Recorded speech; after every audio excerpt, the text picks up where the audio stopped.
Já estamos de volta para você saber que esta semana o projeto de lei para atualizar o Estatuto das Famílias provocou muita discussão em Brasília. A repercussão negativa obrigou o relator a retirar o texto da pauta da Comissão de Direitos Humanos para uma revisão. Discursos inflamados. Se isso não for relações incestuosas... E protestos marcaram a semana na Câmara dos Deputados em Brasília. Na quarta-feira, o projeto de lei conhecido como Estatuto das Famílias do século XXI deveria ter sido encaminhado para discussão na Comissão de Direitos Humanos. O objetivo é ampliar o reconhecimento do termo família, que hoje, pela Constituição, é a união estável entre um homem e uma mulher.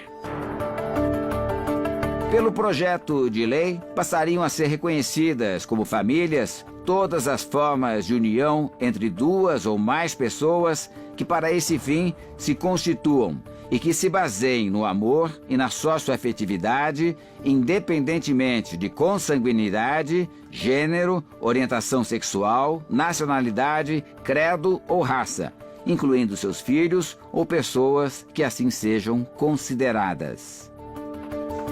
O texto recebeu críticas de deputados que acreditam que o projeto poderia normalizar o incesto, a poligamia e até a pedofilia. O ponto mais crítico é o termo independentemente de consanguinidade. Quando você coloca um termo desse, você abre margem para diversas interpretações. E aí está o problema. Quando a gente fala em lei, a gente tem que ser cirúrgico em relação aos termos. Consanguinidade se refere a laços de sangue, ao grau de parentesco entre indivíduos. Por isso, especialistas acreditam que o termo, juridicamente, poderia legitimar o casamento entre pais e filhos. Mas outro trecho do projeto de lei também causou desconforto. O texto fala que vai se caracterizar família a união entre duas ou mais pessoas. O que é esse duas ou mais pessoas? Então pode, por exemplo, 2 mulheres e 3 homens, ou 2 homens e 5 mulheres. Como que vai se dar depois a divisão dos direitos, caso alguém queira se separar dentro dessa relação? O deputado Orlando Silva, autor do projeto, rebateu as críticas e se diz vítima de boatos.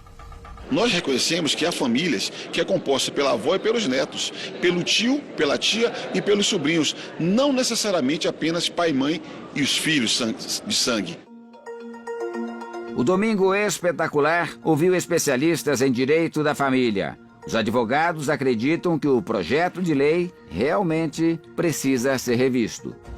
Acredito até que não seja a intenção da lei, mas justamente por ela ter sido mal redigida, mal formulada, permitir esse tipo de interpretação mostra que ela está totalmente equivocada. Eles estão querendo enfrentar legislação já existente. Vamos imaginar, o pai ficou viúvo, casa com a filha, dá para solucionar em cima de uma situação dessa daqui. Situações bizarras vão ser solucionadas sim. Diante de tantas dúvidas, o relator do projeto, deputado Túlio Gadelha, decidiu apresentar um novo texto para evitar interpretações distorcidas. Mas não há prazo para que isso aconteça. Algumas críticas realmente faziam sentido dali, porque a intenção muitas vezes era tentar aperfeiçoar e tornar o texto menos abrangente, no sentido de evitar a poligamia, que isso já é evitado por lei, né, pelo Código Civil. Mas alguns parlamentares tiveram essa interpretação. As leis devem ser feitas de forma objetiva, visando atender da melhor forma possível a população e sem margens a interpretações. Uai, seu app de vídeos curtos.